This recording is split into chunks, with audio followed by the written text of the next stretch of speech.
Okay, let's unpack this because usually when you look at a failing system, right, like say a manufacturing assembly line or some massive global shipping network, there's this expectation of visible chaos. Right. Yeah. You expect to see the mess. Exactly. You picture this multi-car pileup on the highway. You look at the bottleneck, you see the stalled trucks, the flashing lights, the shattered glass, and you just point your finger and say, well, there's the problem. The system is broken. Yeah. It's obvious. Right. You don't need a PhD in systems engineering to know that a traffic jam is a failure of throughput.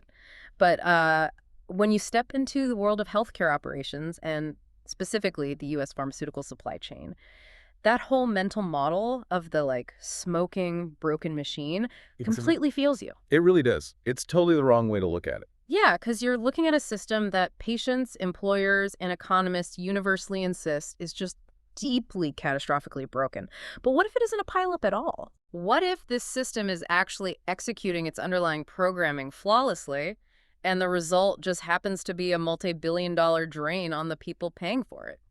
It is the ultimate operational blind spot. Honestly, if you walk into an audit of the U.S. pharma supply chain, assuming that the system is broken or failing, you're never actually going to see the mechanics of how it operates. Because you're looking for the wrong thing. Exactly. It's not a broken machine at all. Yeah. It is, in reality, this incredibly sophisticated, highly optimized, and honestly ruthless engine. Wow. Yeah, and the cognitive dissonance happens because this engine is optimized for a goal that is entirely diametrically opposed to what you, or really any plan sponsor, assumes its goal should be. And that is exactly the mission for this deep dive today. We are putting aside the political debates, the moral outrage surrounding healthcare, none of that. Right, just look at the facts. Exactly. We are looking at this purely through the lens of operational strategy, guided by the engineering and systems analysis of Prasad Bond. We're going to treat the flow of medicine and money exactly like the flow of raw materials in a factory. Which is the only way to really understand it, I think. Yeah, we're going to map the idle capacity, the waste flows, and those key control points. Because when you strip away the emotion and just look at the cold, hard baseline numbers from our sources, the reality is staggering. It really is. Annual drug spending in the U.S., net of all discounts, is over $650 billion. Which is a number so large it almost loses its meaning, Totally. To contextualize it, $650 billion is larger than the entire gross domestic product of many developed nations. That's insane. But here's the specific data point that should really make any operations manager or supply chain director listening just stop in their tracks. Out of that $650 billion in net spend, the intermediaries, the middlemen, basically. Right. Specifically, the pharmacy benefit managers, or PBMs, along with wholesalers and pharmacies, they capture roughly 1/3 of that total. Wait, really? A third? A third. That is $215 billion every single year, being captured solely by the routing layer of the supply chain. Okay, let me just make sure I'm grasping the scale of this, because that's wild. We are talking about $215 billion captured by the middlemen, not the companies actually, researching and manufacturing the chemical compounds, and not the doctors prescribing them. Not them either. It's the entities whose primary function is just to route the transactions. They're pulling a third of the capital out of the system. That's exactly right.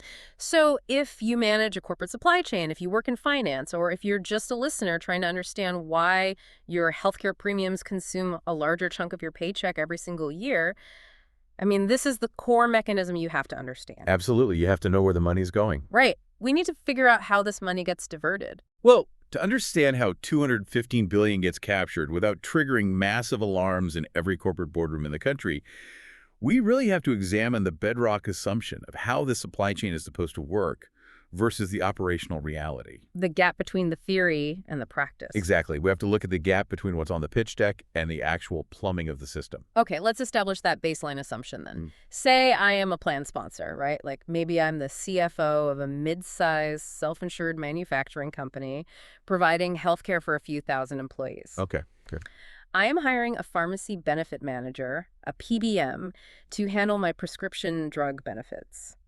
Now, my assumption, which is the prevailing industry belief, is that I'm hiring this PBM because of their massive scale. Right, the buying power. Yeah, I view them as this giant wholesale club. They are supposedly aggregating my thousands of employees with millions of other patients to create this immense negotiating leverage. That's the pitch, yeah.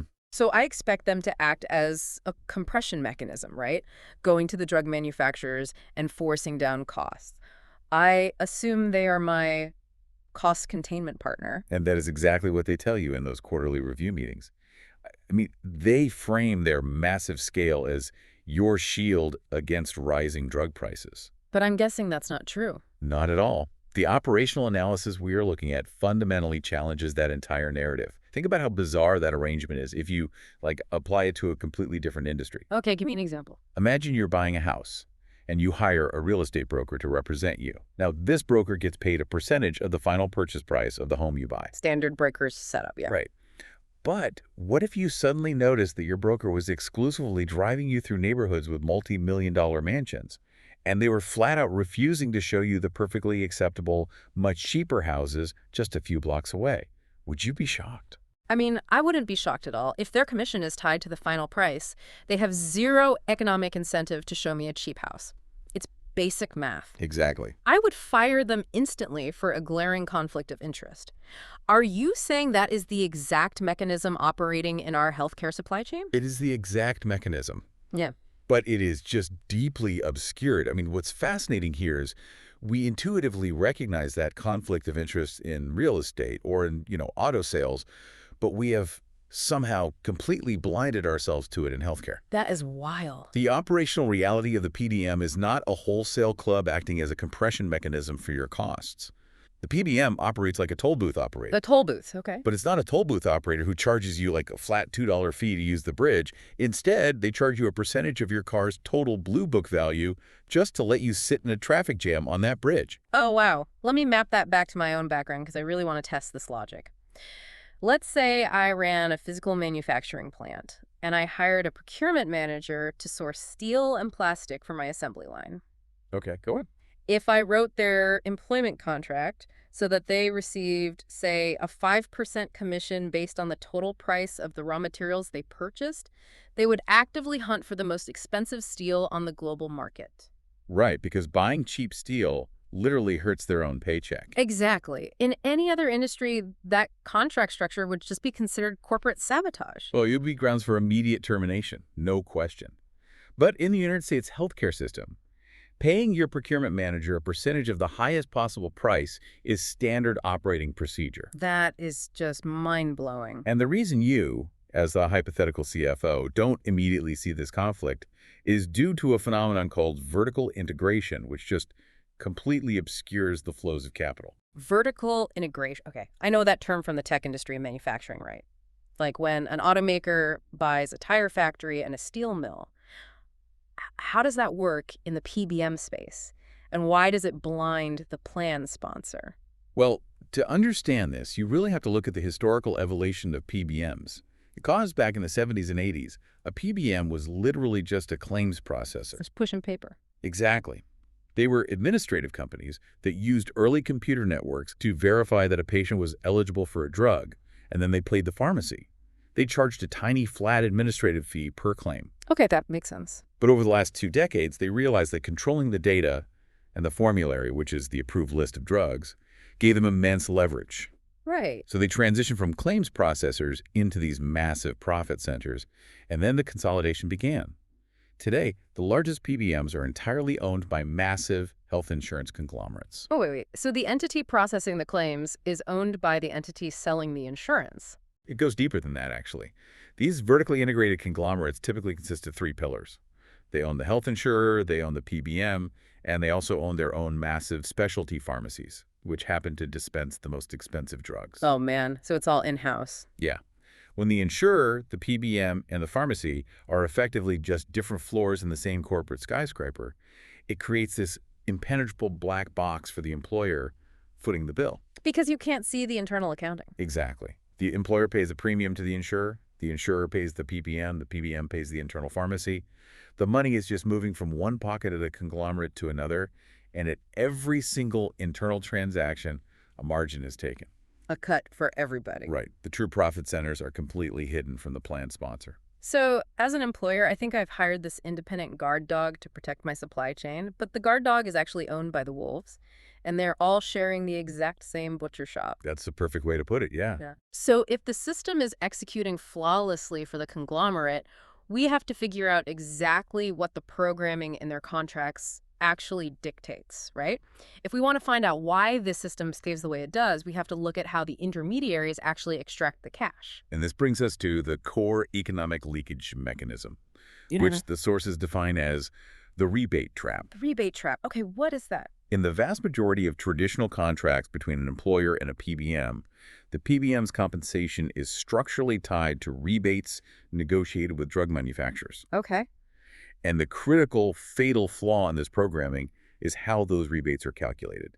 They are overwhelmingly calculated as a percentage of a drug's initial list price. A percentage of the list price. Okay, let's break down the math on this because I want to ensure you, the listener, grasp exactly how perverse this incentive really is. Let's do it. Let's create a hypothetical scenario. Let's say a pharmaceutical manufacturer creates a brand new medication. The manufacturer calculates that to cover their research, development, manufacturing costs, and, to make a healthy profit, they need to clear $500 every time a patient fills a prescription. Okay, so their target net revenue is $500. Right. But the manufacturer knows that to get this drug to patients, it has to be approved on the PBM's formulary. Yep, they need access to the patients. So the PBM comes to the manufacturer and says, hey, we control millions of patients. If you want access to them, you have to give us a 50% rebate on your drug. Right. Now, if the manufacturer just set the price at $500 and gave away 50%, they'd only make $250. Which means they would lose money on every prescription. Exactly. So what is the manufacturer forced to do? They are forced to artificially inflate the initial list price. I mean, they have to. To clear their $500 target and satisfy the PBM's demand for a 50% rebate, the manufacturer has to set the arbitrary list price at $1,000. So the list price is $1,000. Right. The PBM takes a $500 rebate, and the manufacturer keeps their targeted $500. So that $500 gap between the list price and the net price is entirely fabricated. It is just empty air created to feed the intermediary. Yep. Industry analysts call this the gross-to-net bubble. The gross-to-net bubble. Exactly. The gross price, which is the list price, just skyrockets into the stratosphere year after year. Meanwhile, the net price, which is what the manufacturer actually retains after paying out all these rebates and fees, that often remains relatively flat or it grows much, much slower. The gap between those two numbers is the bubble. That's the bubble. The operational incentive for the PBM is not to minimize the total cost of the material for the employer. Not at all. The incentive is to maximize the spread.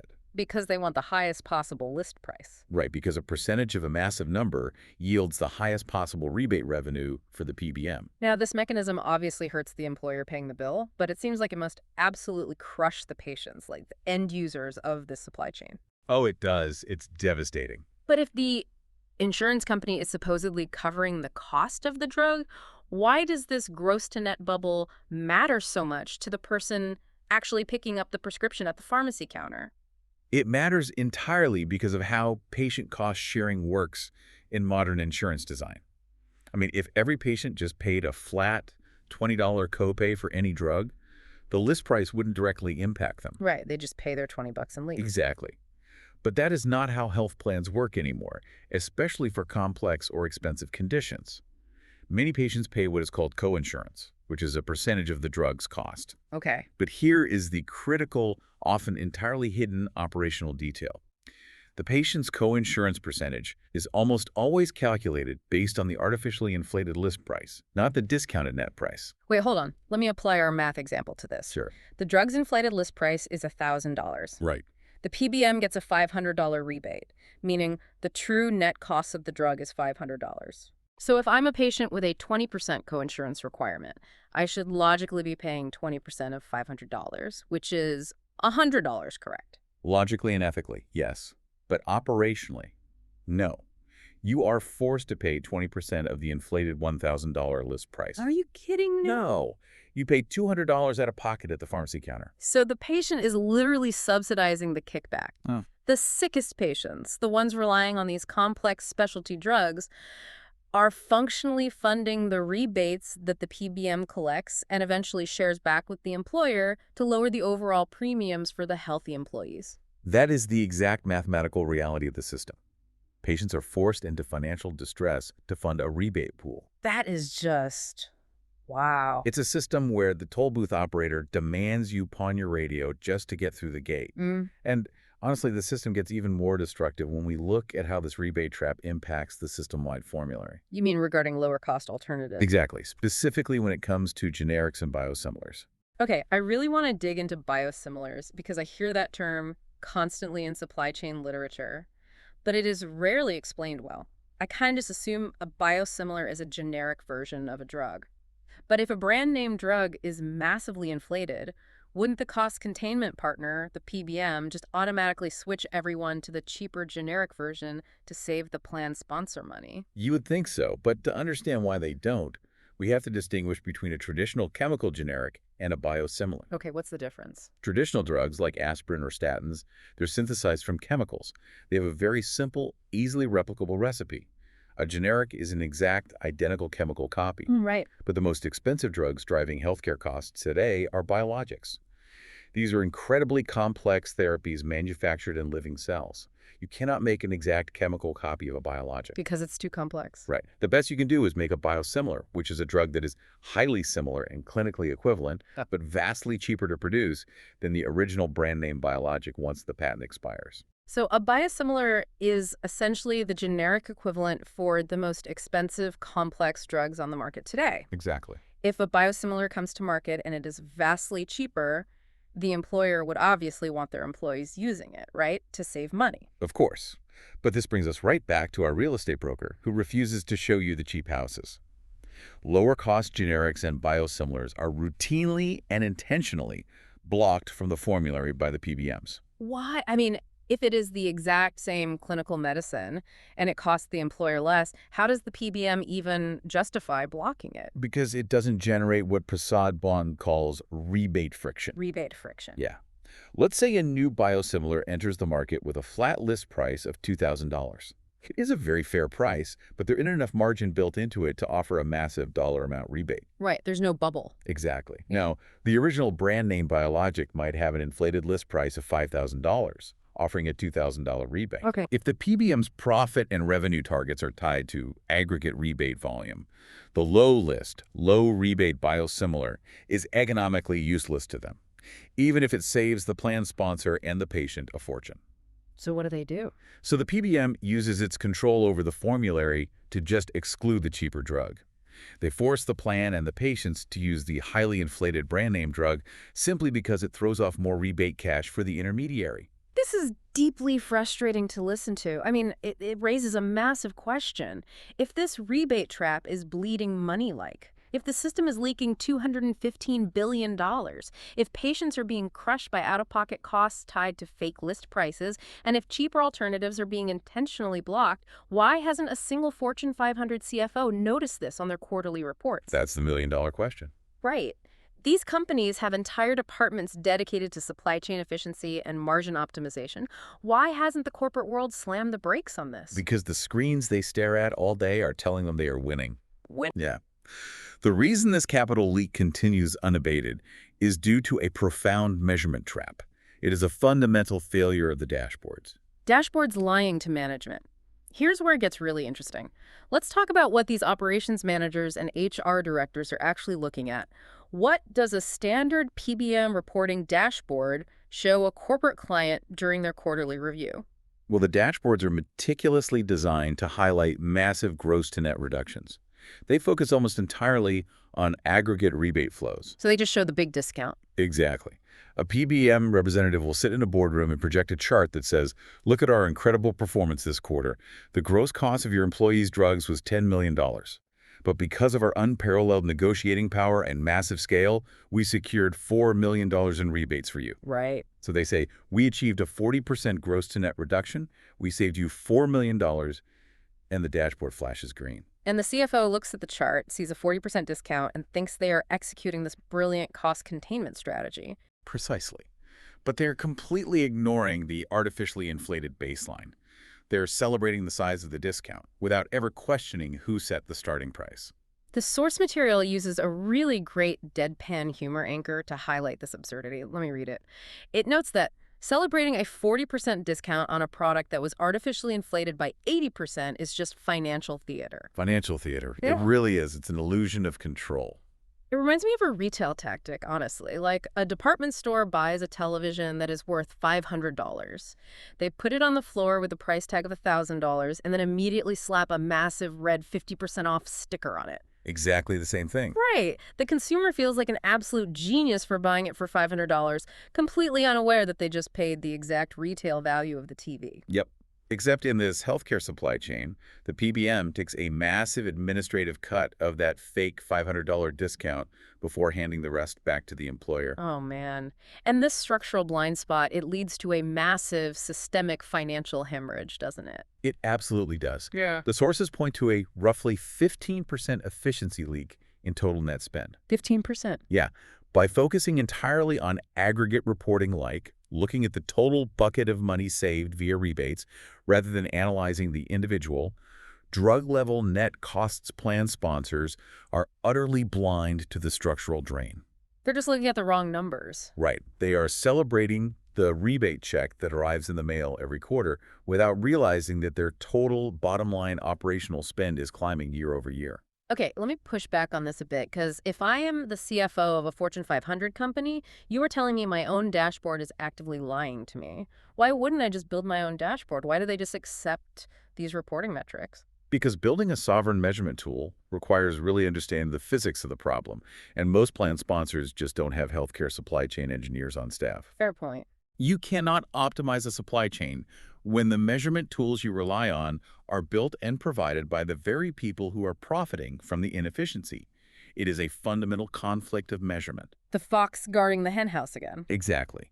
The PBM designs the dashboard to highlight the metric that makes them look heroic, the gross-to-net reduction, while completely obscuring the metric that actually matters, which is the lowest possible net cost to the plan and the patient at the unit level. And the employers just accept it. They accept it because it aligns with their internal KPIs, showing year-over-year savings to their boards, even if those savings are completely illusory. So the procurement mechanism itself is deeply flawed, and the dashboard designed to monitor it is actively masking the failure.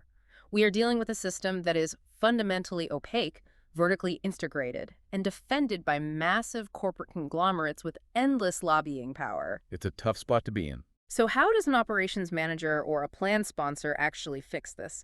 My instinct says that to untangle this level of data obfuscation, I'd need to buy like a $10 million AI software suite, hire a dozen data scientists, and spend 2 years integrating it into my HR systems. And that instinct is exactly what the traditional tech industry wants you to believe. Right. But throwing more complex technology at a broken measurement framework usually just accelerates the waste. It just helps you measure the wrong thing faster. That makes sense. This brings us to Prasad Bond's core doctrine of restorative engineering and a radically simpler solution. You do not need a massive capital expenditure. Restorative engineering. Can you define what that philosophy means in this specific operational context? Yeah.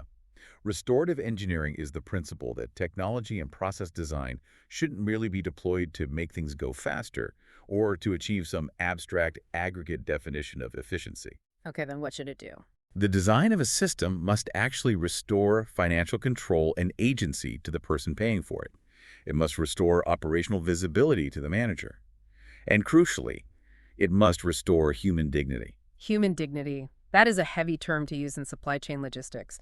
What does restoring human dignity look like in a pharmaceutical supply chain? Well, it means designing a system where a patient with a chronic autoimmune disease isn't forced into personal bankruptcy by paying coinsurance on an artificially inflated list price simply to fund an intermediary's kickback. Yeah, that makes total sense. When the system operates like that, it strips away dignity. Restorative engineering is about designing diagnostic interventions that expose those flows and give control back to the sponsor so they can actually protect their employees. And the most incredible part of this intervention, at least according to the sources, is that it requires absolutely zero capital expenditure, zero CapEx. None. Now, I am highly skeptical of anything that claims to be zero cost in corporate operations. How is this actually free? It's free because it relies entirely on data you already own. It just requires a one-week runtime diagnostic using the historical claims and formulary data that the plan sponsor already legally possesses. So no new vendors. Right. You don't need a new software vendor. You just need to look at your existing data without the PBM's dashboard filtering it and aggregating it for you. All right, I want to walk through this practically for the listener. If I am an HR director or a CFO managing a self-insured health plan, I have hundreds of thousands of prescription claims in my database. It is overwhelming. Very much so. Give me the step-by-step structured guide for this one-week pilot audit. What is step one? Okay, step one is to isolate. The biggest mistake analysts make when approaching complex data is trying to boil the ocean. You do not need to analyze every single one of the thousands of different drugs on your plan. So what do you do? You must apply the Pareto principle. Just isolate your top 20 drugs by total spend. Just the top 20. Yeah, in almost every modern health plan, a tiny fraction of highly specialized complex drugs drives the vast majority of the financial costs. So pull the raw claims data exclusively for those top 20 drugs. Okay, I have isolated my top 20 drugs. I am ignoring the cheap blood pressure meds and focusing on the massive budget drainers. What is step two? My instinct would be to look at the total aggregate spend for each, but based on what we just discussed about dashboards lying, I am guessing I need to get much more granular. Much more granular. You have to map the unit economics. Step two is to map the actual physical and financial flow for every single prescription filled for those 20 drugs. Okay, what am I looking for specifically? You need to map 4 very specific data points for every transaction. First, what was the list price? The inflated gross number submitted by the pharmacy. Okay, list price. Second, what was the true net price? What did the plan actually pay after accounting for the guaranteed rebate? Net price. Got it. Third, what was the rebate percentage? How much of a cut did the PBM extract? For rebate cut. And fourth, and most crucially for that human dignity aspect, you must map the patient's out-of-pocket burden. What was the exact coinsurance dollar amount the patient was forced to hand over at the counter? So I am essentially building my own diagnostic dashboard, but at the individual unit level rather than the aggregate level. I am watching the individual widget move down the conveyor belt, tracking exactly who takes a slice of the pie at every single step. Exactly. You are restoring your operational visibility. Yeah. You are looking at the raw physics of the transaction. Which leads to step 3, I assume. Right. Step 3 is analyze. This is where you connect the financial data to the clinical decisions. You take those top 20 expensive drugs and you cross-reference them against the broader pharmaceutical market. What am I looking for there? You identify exactly where a high-rebate, high-list price brand-name drug was forced onto the formulary, while a lower-cost, clinically equivalent generic or biosimilar was either completely excluded or placed on a higher penalty tier. So what does this all mean? When I finish this mapping and analysis, what is going to stare back at me from the spreadsheet? You are going to see the toll booth operating in plain sight. I mean, you will find instances where a patient was prescribed a biologic drug with an inflated list price of $5,000 and a net price to the plan of $3,000. Okay. And you will see that a biosimilar existed on the market with a flat list price of $2,000. Okay. You will realize that the PBM forced your plan to buy the $5,000 drug because it yielded a $2,000 rebate for them to process. Wow. Even though the overall net cost to your company and your patient was substantially higher than if you had simply purchased the $2,000 biosimilar. You will have documented the exact mechanism of your capital leakage. Exactly. I will have undeniable proof that my broker is hiding the cheap houses. So now that the blind spot is illuminated, finding the leak in the pipe is only step 1. Step 2 is fundamentally changing the architecture of the plumbing to plug that leak. How do we change the contract? This is the final predictive step of the audit. You have to model the alternative. You take that identical data set from your top 20 drugs, and you model the financial impact of switching your PBM contract away from a percentage-based rebate model to a flat administrative fee structure. A flat fee. Delinking the compensation from the price of the drug entirely. Precisely. You fundamentally alter the physics of the incentive. Instead of paying the PBM a percentage of the list price, you dictate the terms. You say, we will pay you a transparent flat fee of X dollars per prescription claim you process, or a flat fee per member per month. Your job is purely administrative routing. You do not participate in the spread. It is literally like telling that real estate broker, I will pay you a flat fee of $10,000 to facilitate the paperwork for this transaction, regardless of whether I buy a $200,000 starter home or a $2 million mansion. Exactly. Suddenly, the broker has zero incentive to hide the cheap houses because they make the exact same amount of money either way. The perverse incentive evaporates instantly. If the PBM gets paid the exact same flat administrative fee, whether they route a $5,000 brand name biologic or a $2,000 biosimilar, they will naturally allow the cheaper drug onto the formulary because there's no penalty to their own revenue stream. The bubble pops. Right, the entire gross-to-net bubble begins to deflate because the required rebate volume is no longer artificially inflating the baseline prices. Now, this all sounds logically sound, but I have to ask about the practical friction of implementing this. Like, if I am a mid-sized employer with 2,000 employees, do I really have the leverage to force a massive, vertically integrated healthcare conglomerate to accept a flat fee contract? Won't they just laugh me out of the room and refuse to do business with me? 10 years ago, they might have, honestly. But the market dynamics are shifting rapidly due to the exact kind of data analysis we are discussing. Really? How so? First, there's a growing market of alternative transparent PBMs that operate exclusively on pass-through flat fee models. They are actively competing for this business. Oh, that's good. Second, mid-sized employers are forming massive purchasing coalitions to aggregate their volume and demand these flat fee terms from the legacy PBMs. And third, new federal transparency regulations are forcing these conglomerates to disclose more data, giving plan sponsors the legal ammunition they need to demand fiduciary behavior from their vendors. So the leverage is shifting. The leverage is shifting back to the payer if they have the data to wield it. And the quantitative evidence for what happens when you wield that data is astonishing. According to the benchmark analysis in our sources, delinking this compensation structure and moving the system to a flat administrative fee could compress annual drug spending in the U.S. by $95 billion. $95 billion. That represents nearly 15% of the total net spending in the entire United States pharmaceutical supply chain. I want to reiterate how profound that is for everyone listening. That $95 billion in savings doesn't require scientists to invent magically cheaper drugs. It doesn't require manufacturers to stop innovating or cut their R&D budgets. Not at all. It doesn't require rationing care or altering the physical flow of the medicine getting from the factory to the pharmacy to the patient. It simply stops the toll booth operator from taking a percentage of the traffic jam. Exactly. It is purely a recovery of structural efficiency. And if we connect this to the bigger picture, this kind of structural failure, where bad measurement and misaligned incentives destroy value, is not unique to healthcare. Right. The sources synthesize this operational breakdown with other massive industrial systems just to prove that this is a universal physics problem, not just a localized healthcare anomaly. It happens everywhere. The sources bring up two fascinating comparisons: dock appointment queuing at international shipping ports and stockpile reconciliation in industrial mining. Let's explore those because I think it proves the point perfectly. How does dock appointment queuing relate to PBM rebates? It is the exact same pattern of an aggregate metric hiding a localized failure. Think about a major international shipping port, a massive container terminal. Okay, I'm picturing it. You have independent trucking companies sending drivers to pick up cargo containers. Now, the standard dashboard for the port's terminal operating system measures average truck turn time.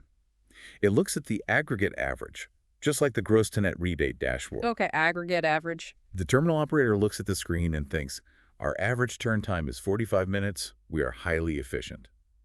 But that aggregate average hides the long-tail risk.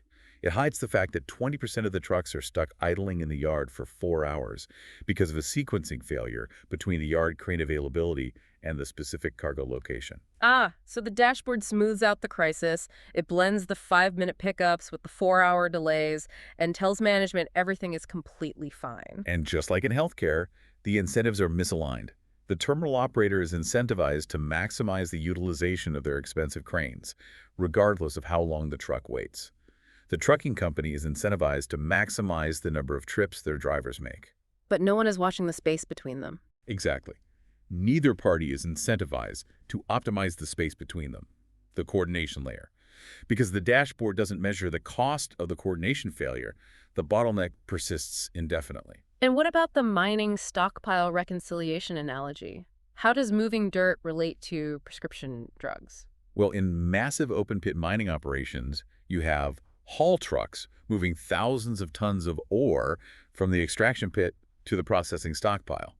The operations dashboards use aggregate payload averages. They estimate how much valuable material was moved based on the theoretical average capacity of the truck fleet. Right. But when the finance department does the end-of-month reconciliation, they frequently find that millions of dollars of ore are inexplicably missing from the stockpile. Why? Did someone steal it? No. It's because the sensors on the trucks were miscalibrated or the physical density of the ore changed depending on the weather. The measurement system was assuming a static, perfect reality in a highly dynamic environment. The blind spot was the baseline measurement itself. Just like assuming the list price of a drug is a true reflection of its value, rather than a dynamically inflated balloon designed purely to fund a rebate mechanism. Exactly. The universal truth here for you, the listener, whether you are managing a supply chain, a tech stack, or a financial portfolio, is this. The most persistent value-draining bottlenecks in any complex system are rarely caused by a lack of advanced technology or a lack of funding. What are they caused by? They are caused by deeply embedded blind spots in measurement, sequencing, and misaligned incentives. When you optimize for the wrong metric, you engineer your own failure. This has been an incredibly eye-opening journey. Let's bring this all together and summarize the core lessons of this deep dive. We started by challenging the paradigm that the U.S. pharmaceutical supply chain is a broken smoking machine. Right, which it isn't. We've proven that it is not broken. It is flawlessly executing a very bad script. The true bottleneck is an opaque, vertically integrated, rebate-driven incentive structure that actively rewards intermediaries for favoring high-list price drugs simply to maximize their percentage-based cut. Yeah, and we walk through how that structure causes a $215 billion capital leak. It creates a massive gross-to-net bubble that forces manufacturers to inflate prices, it crushes vulnerable patients with coinsurance tied to those fake numbers, and it actively blocks cheaper, clinically equivalent biosimilars from reaching the market due to a lack of rebate friction. We also expose the measurement trap. The standard dashboards that corporate operations managers rely on are actively lying to them by highlighting aggregate gross-to-net reductions, celebrating the size of the discount while completely ignoring the artificially inflated baseline. Which is just financial theater. But the solution isn't to buy a massive new software suite. The solution is restorative engineering. It is executing a one-week, zero-cost formulary audit. Isolate your top 20 drugs by spend, map the true net costs and the actual patient burdens, analyze the formulary exclusions, and model the financial impact of shifting to a flat administrative fee. A shift that, if adopted broadly, could compress net spending by nearly 15%, unlocking $95 billion in value without altering the physical delivery of care. It's incredible. The final piece of operational advice I really want to leave with the listener, whether you are managing a health plan, a logistics network, or a massive software deployment, is this. True operational excellence doesn't just mean hitting the green targets on your vendor-provided dashboard. What does it mean? True excellence means having the discipline to actively pursue what is not being measured. It means identifying what is not being coordinated and what is not being incentivized for the health of the whole system. The true health of your system and the biggest threats to it always live in your blind spots. That is a powerful mandate for any leader. And it brings us right back to that first image we talked about. We are so conditioned to look for the broken machine, the smoking gears, the multi-car pileup. But the most dangerous and expensive failures don't look like failures at all. They look like success. They look like a perfectly functioning, highly efficient toll booth on a road you didn't even realize you were paying for. So we want to leave you with this final provocative thought to mull over on your own. We have just seen how percentage-based intermediary fees secretly inflate costs and destroy value in healthcare, all while the digital dashboards tell management that everything is perfectly fine. Okay. Take a hard, critical look at your own organization today. Where else in your digital data or software supply chains are you paying a middleman a percentage of the volume just for the privilege of routing it? Are you absolutely sure you're measuring the true baseline there too? It is a question every operations leader needs to ask themselves. Thank you for joining us on this deep dive. Keep questioning the dashboard.